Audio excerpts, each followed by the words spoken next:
Hello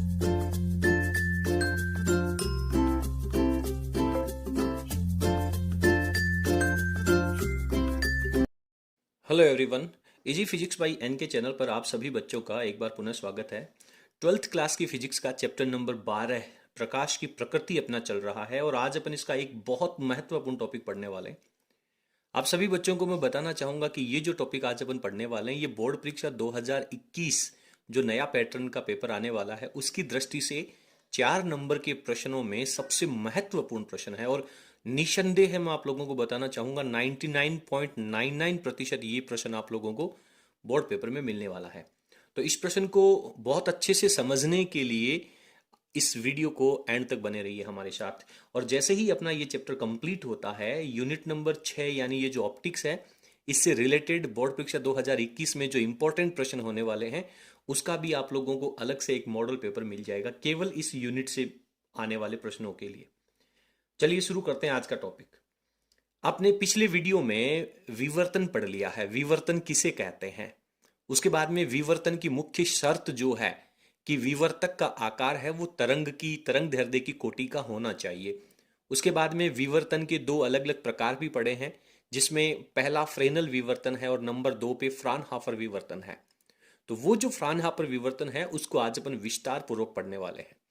तो यहाँ पे हेडिंग आप लोगों को समझ में आ चुकी होगी कि एकल झिरी के कारण एक छोटा सा स्लिट होगा, एक दीवार में, एक पर्दे में, एक कार्डबोर्ड में बहुत छोटा सा छिद्र होगा, उसमें से जब प्रकाश गुजरेगा तो आपको एक विवर्तन प्रतिरूप नजर आएगा जिसे फ्राउनहोफर ने प्रदर्शित किया था। तो यहाँ पे अपनी हेडिंग बनेगी एकल झिरी के कारण फ्राउनहोफर विवर्तन को समझाइए।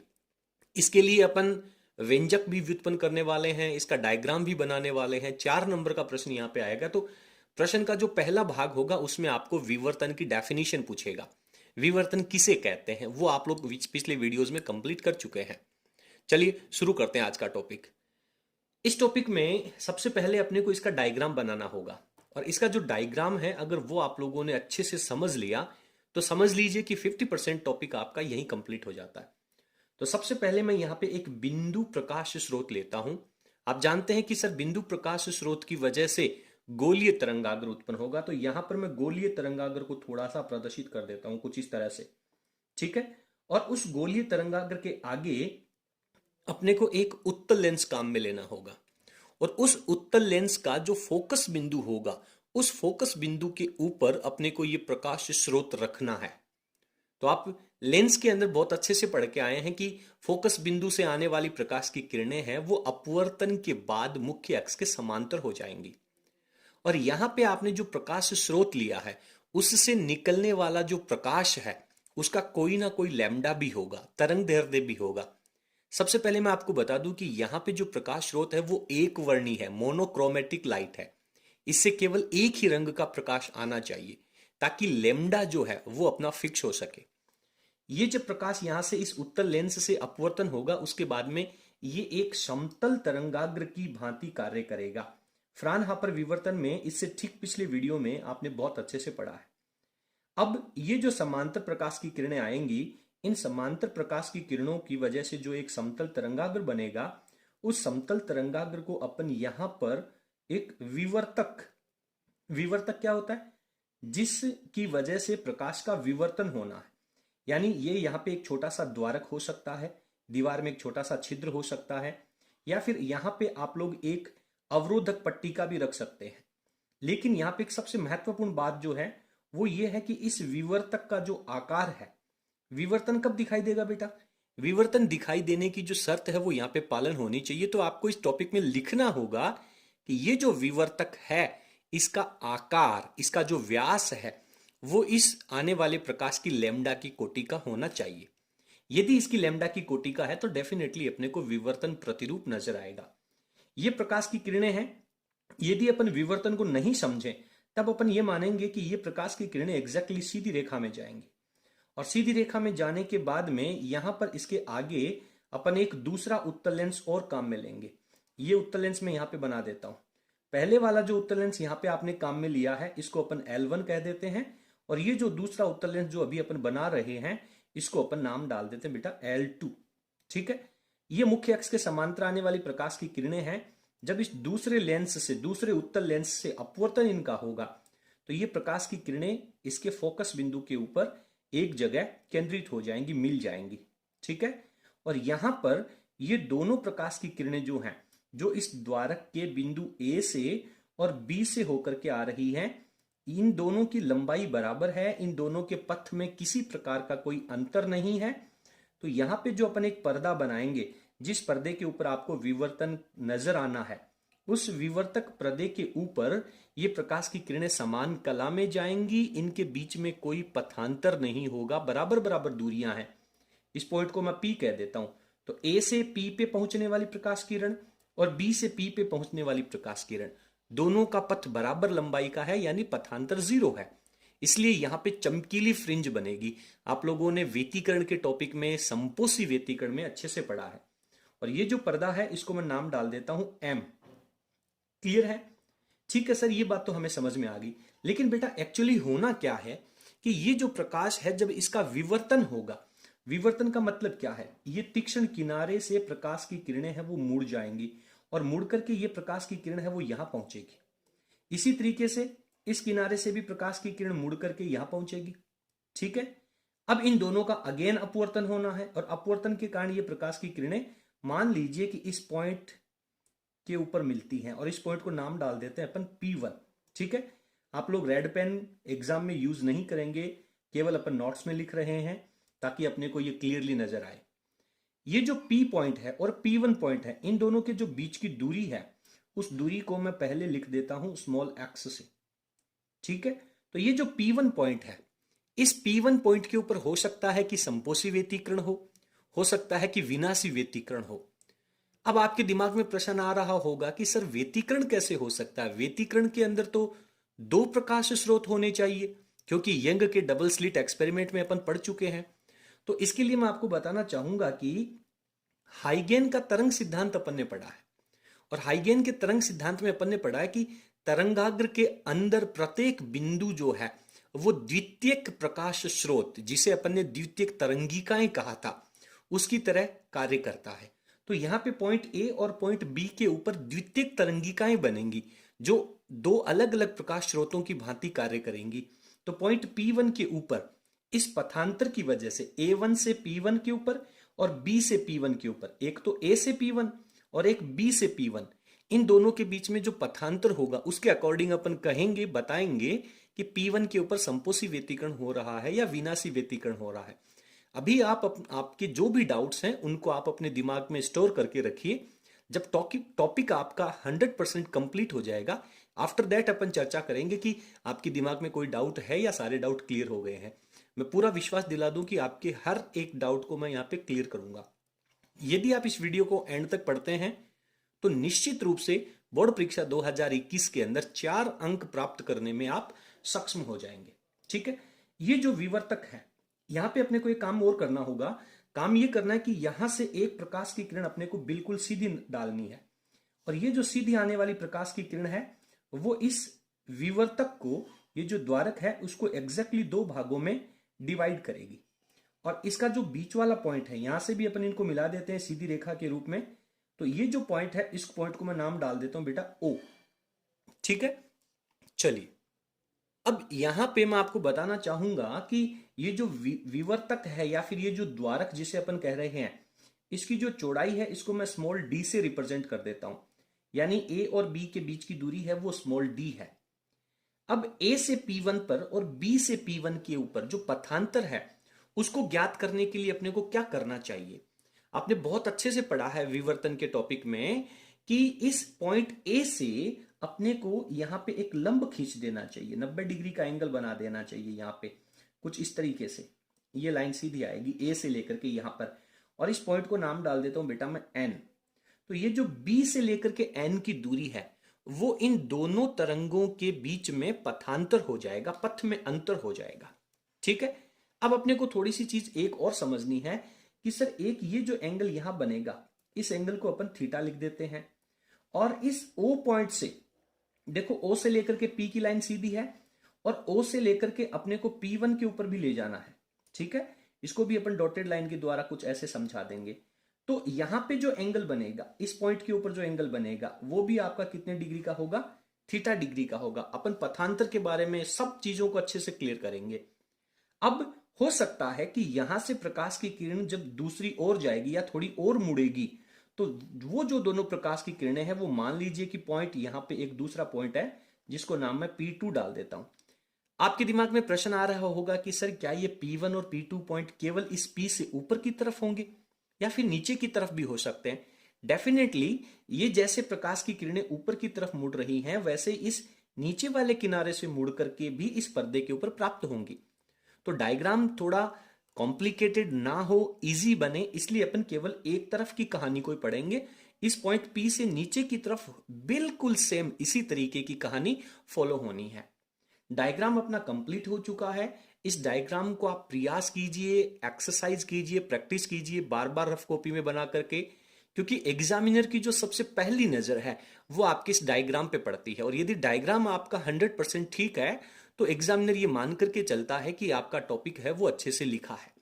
ठीक है, मैं आप लोगों को बताना चाहूंगा कि आप क्या चाहते हैं। आप केवल अपने इस प्रश्न के उत्तर में एवरेज अंक चाहते हैं या मैक्सिमम अंक चाहते हैं? 4 नंबर का प्रश्न है, मुझे पूरा भरोसा है, मुझे पूरी उम्मीद है कि आप 4 में से 4 नंबर चाहेंगे। तो बेटा आपको 4 में से 4 नंबर लाने के लिए एग्जामिनर की उम्मीद के अनुसार आपको इसका आंसर भी बहुत अच्छे से लिखना होगा। आपको अगर अच्छे नंबर चाहिए तो एग्जामिनर को अच्छा आंसर भी चाहिए।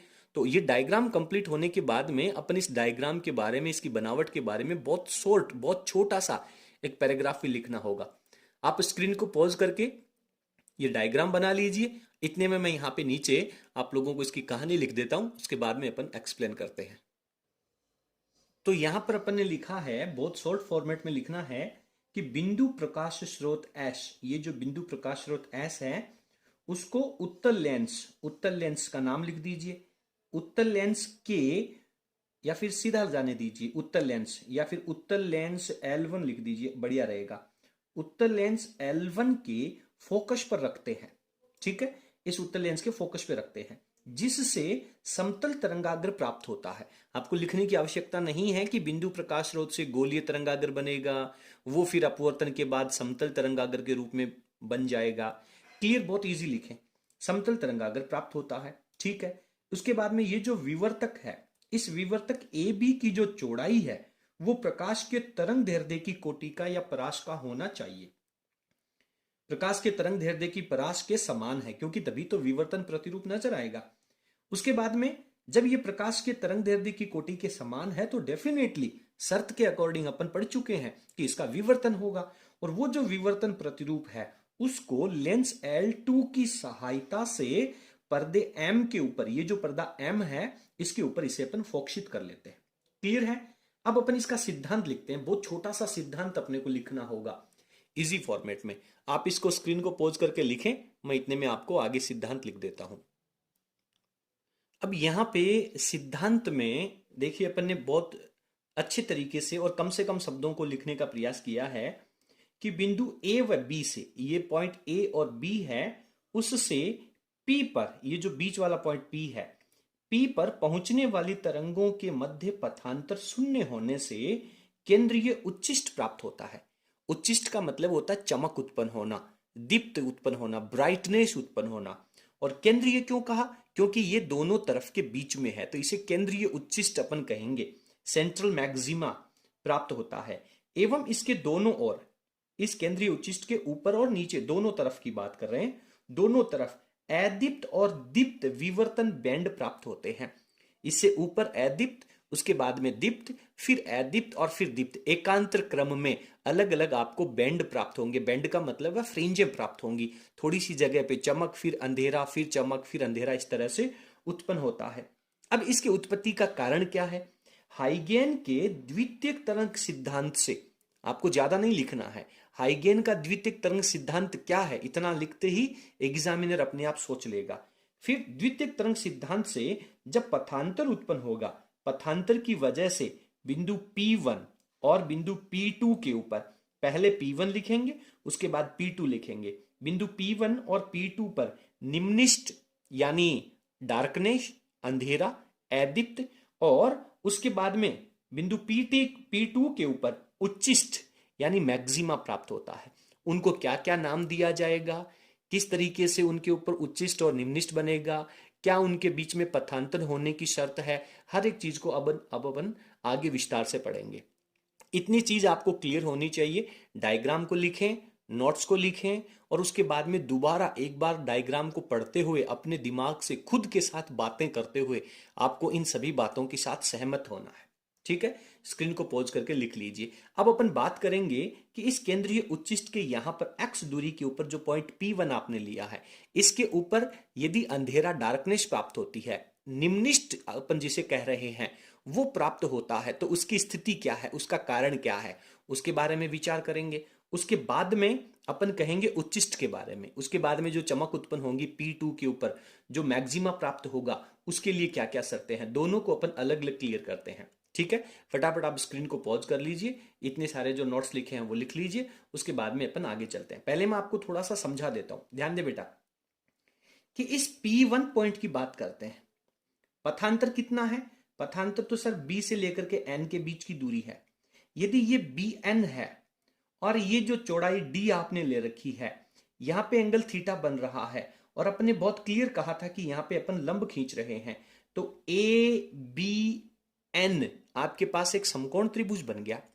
समकोण के सामने वाला कर्ण बनेगा, इस थीटा के सामने वाला लंब बनेगा, तो लंब और कर्ण के बीच में साइन थीटा का अनुपात होता है। ठीक है, तो उस अनुपात को लेकर के अपन चलने वाले हैं।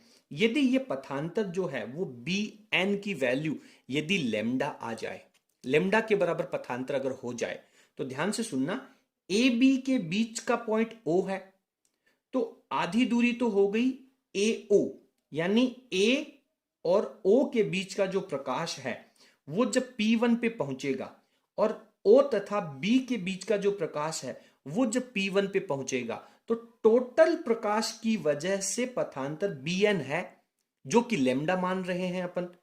तो आधी दूरी की वजह से पथांतर कितना हो जाएगा, ये O से लेकर के यहां तक का पथांतर कितना हो जाएगा सर? टोटल लेमडा है, तो ये इसका आधा लेमडा बाई 2 हो जाएगा। ठीक है, तो आधा लेमडा बाई 2 ऊपर का हो गया, आधा लेमडा बाई 2 नीचे का हो गया। दोनों पथांतर लेमडा बाई टू होने की वजह से इस P1 पॉइंट के ऊपर विनाशी व्यतिकरण प्राप्त होता है, अंधेरा प्राप्त होता है। और केंद्रीय फ्रिंज के ठीक ऊपर की तरफ पहली बार अंधेरा प्राप्त हुआ है, तो उसे अपन प्रथम निम्निष्ट कहेंगे। ठीक है, उसके बाद में मान लीजिए कि ये जो पथांतर Bn है वो लेमडा के बाद में डायरेक्ट 2 लेमडा मानेंगे अपन। अब आप कह सकते हैं कि सर लेमडा के बाद में 1.5 लेमडा भी तो हो सकता है, 3 लेमडा बाई 2 भी तो हो सकता है। उस स्थिति को अपन संपोषी व्यतिकरण के अंदर पढ़ेंगे।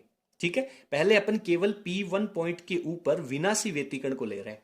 यदि ये Bn की वैल्यू है वो 2 लेमडा के बराबर हो जाए, तो अगेन इसको दो भागों में तोड़ेंगे। A से लेकर के O के बीच की दूरी के लिए जो पथांतर होगा वो लेमडा, और O से लेकर के B के लिए जो पथांतर होगा वो अगेन लेमडा। ये दोनों एक दूसरे के विपरीत कला में होने की वजह से इस P1 के ऊपर अगेन निम्निष्ट बनेगा। तो ये दूसरी स्थिति का निम्निष्ट है, इसलिए इसे द्वितीयक निम्निष्ट कहेंगे। अगेन 3 लेमडा तो तीसरा निम्निष्ट बनेगा, 4 लेमडा कह देंगे तो उसके बाद में कितना, चौथा निम्निष्ट बनेगा। तो इस कहानी को अपन निम्निष्ट की स्थिति के अंदर समझते हैं। चलिए आगे चलते हैं। तो प्रथम निम्निष्ट की बात करें या केवल निम्निष्ट की बात करें, प्रथम द्वितीय तृतीयक अपन लास्ट में जाते जाते नोट लगा करके लिख देंगे। मैं यहां पे सीधा लिखता हूं कि AP1 व BP1 के मध्य पथांतर, यानी पथांतर का मतलब हो गया बेटा Bn की वैल्यू। ये जो Bn की वैल्यू है, अगर मान लीजिए ये लेमडा है, ठीक है, अगर ये लेमडा है तो अब अपन Bn की वैल्यू आ गई, AB की वैल्यू आपने अभी लिखी थी, तो आप समकोण त्रिभुज का फॉर्मूला लगा दें। चूंकि समकोण त्रिभुज, मैं यहां पे लिख देता हूं बहुत क्लियर, समकोण त्रिभुज ANB से क्या हो जाएगा, साइन थीटा बराबर होता है बेटा लंब जो D है बटा में लंब बटे क्या लिखना होगा, लंब बटे कर्ण लिखना होगा। तो लंब कितना है, लंब तो डी के सामने, थीटा के सामने वाली वैल्यू डी नहीं आएगी, क्या आएगी, लंब हो गया आपका लेमडा और कर्ण हो गया डी। क्लियर है? ऊपर वाले त्रिभुज में जाकर के आप अच्छे से पढ़ लें, ए बी एन के अंदर बी एन की वैल्यू लेमडा है, ए बी की वैल्यू डी है। मैं यहां पे ज्यादा नहीं समझाऊंगा क्योंकि मेरे समझाने से आपको ज्यादा समझ में नहीं आना है। समकोण त्रिभुज में पाइथागोरस प्रमेय लगा करके आप इस इक्वेशन के साथ सहमत हो जाएं, उसके बाद में आगे बढ़े। डी को मैं दूसरी तरफ ले जाऊंगा तो ये मल्टीप्लाई में चला जाएगा, तो डी साइन थीटा बराबर हो जाएगा बेटा मेरे पास लेमडा। इसे मैं इक्वेशन नंबर 1 कह देता हूं। ठीक है, अब मैं यहां पे ये बात लिखने वाला हूं कि ओ ए व ओ बी दोनों के लिए दो भागों में विभाजित करें। ओ ए व ओ बी के लिए पथांतर, दोनों के लिए अलग अलग पथांतर कह दिया। तो टोटल पथांतर कितना था इस स्थिति में सर, लेमडा था। तो आधा आधा लेमडा दो भागों में हो जाएगा, तो लेमडा बाई 2, लेमडा बाई 2 पथांतर होगा, पथांतर है वो लेमडा बाई 2 होगा। और इस स्थिति में क्या होगा, P1 के ऊपर जो प्रकाश की तरंगे पहुंचेंगी उस पे प्रथम निम्निष्ठ बनेगा, पथांतर लेमडा बाई 2 होगा। ऊपर वाला लेमडा बाई 2 और नीचे वाला लेमडा बाई 2 है वो विपरीत कला में जाएगा। इस बात को आप लोगों को थोड़ा सा फील करना होगा, समझना होगा। ये जो टॉपिक है यहाँ पे थोड़ा सा कंफ्यूजन होता है। कुछ बच्चे कहते हैं कि सर ये पथांतर लेमडा बाई 2 लेमडा बाई 2 कैसे होगा। चलिए फिर भी मैं आप लोगों को थोड़ा सा रफ में समझाने का प्रयास करता हूं, लेकिन आपको फेयर कॉपी में नहीं लिखना है, फेयर कॉपी में केवल इतना ही लिखना है।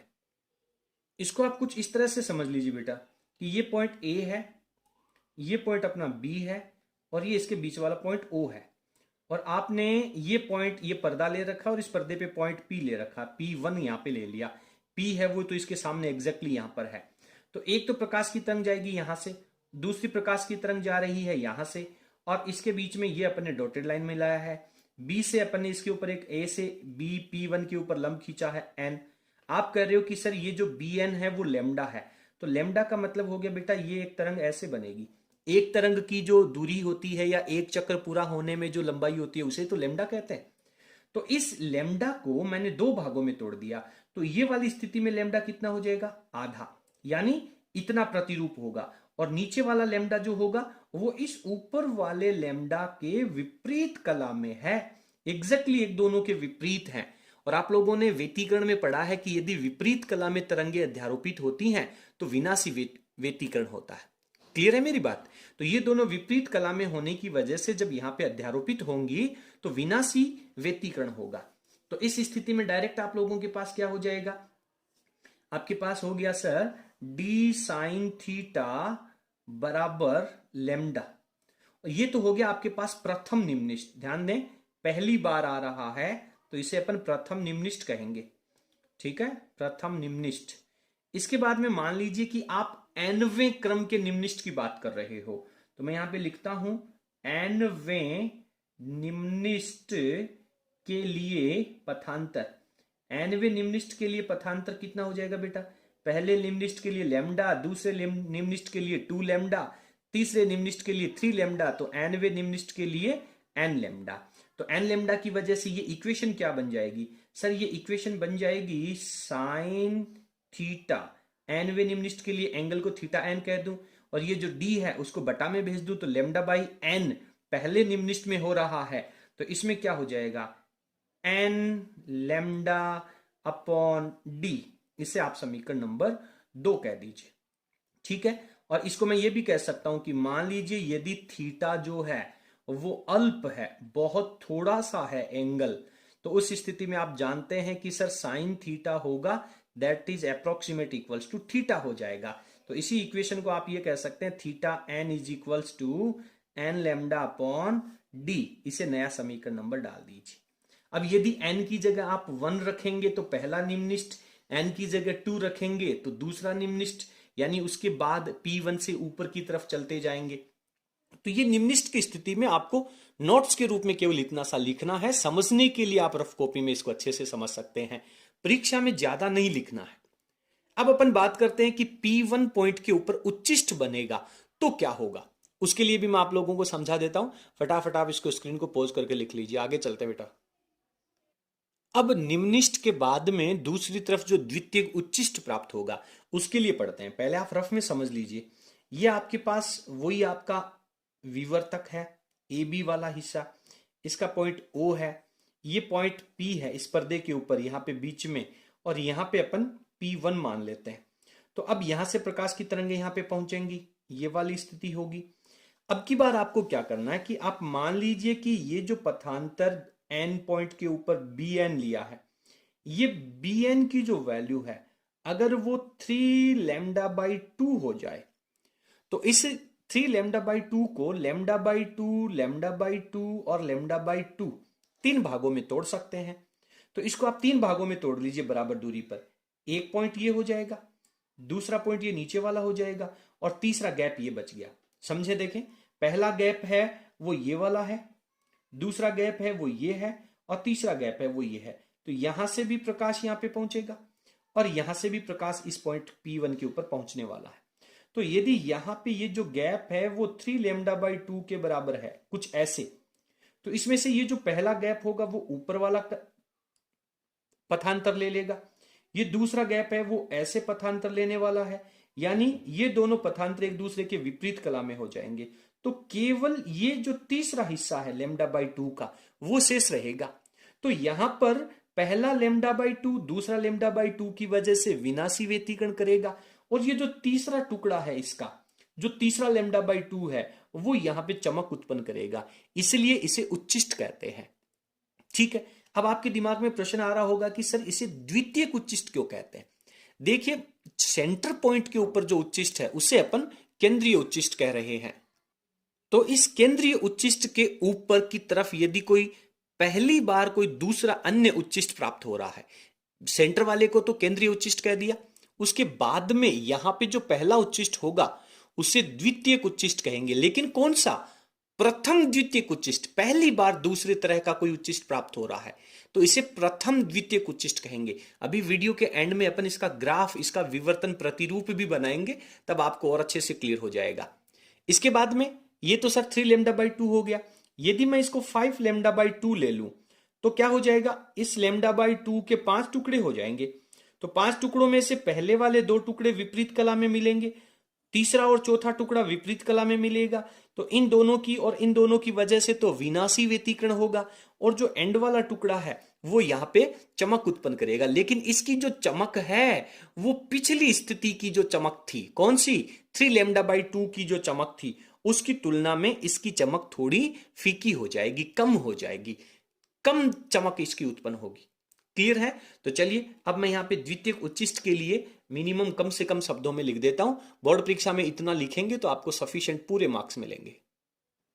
अब इसके बाद में अपन द्वितीयक उच्चिष्ट की बात करेंगे। तो द्वितीयक उच्चिष्ट में ये जो लैम्डा बाई 2 है इसके मल्टीप्लाई में कितना आएगा? प्रथम द्वितीयक उच्चिष्ट के लिए तो 3 आ गया, द्वितीयक उच्चिष्ट के लिए क्या आएगा? 5 लैम्डा बाई 2 हो जाएगा। क्लियर है? तो यहां पे लिख देता हूं मैं 5 लैम्डा बाई 2। एक्सप्लेन करने की जरूरत नहीं है कि इसको अपन 5 भागों में लैम्डा बाई 2 में डिवाइड करेंगे, पहले 2 लैम्डा बाई 2 हैं, तीसरा चौथा लैम्डा बाई 2 है, विपरीत कला में होकर के विनाशी व्यतिकरण उत्पन्न करेगा, और केवल लास्ट वाला जो लैम्डा बाई 2 है उसकी वजह से चमक उत्पन्न होगी। ये केवल अपने को समझना है, एग्जामिनर को बताने की जरूरत नहीं है। तो इसके बारे में यहां पे अपन क्या लिखेंगे? द्वितीयक, या फिर आप लिख सकते हैं दूसरा द्वितीयक उच्चिष्ट। ठीक है, तो यहां पे मैं लिख देता हूं दूसरा द्वितीयक उच्चिष्ट।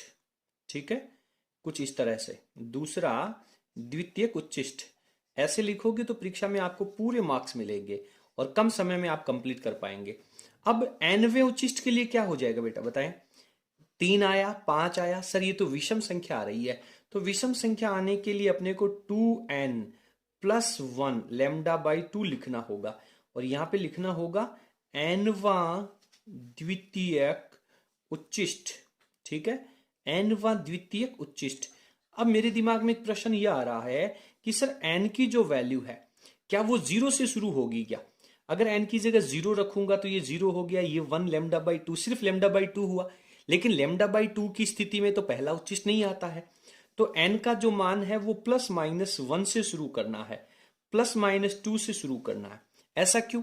प्लस का मतलब है मुख्य बिंदु P से ऊपर की तरफ और माइनस का मतलब है नीचे की तरफ। तो इस तरह से इसके द्वितीयक उच्चिष्ट आप लोगों को प्राप्त हो जाएंगे।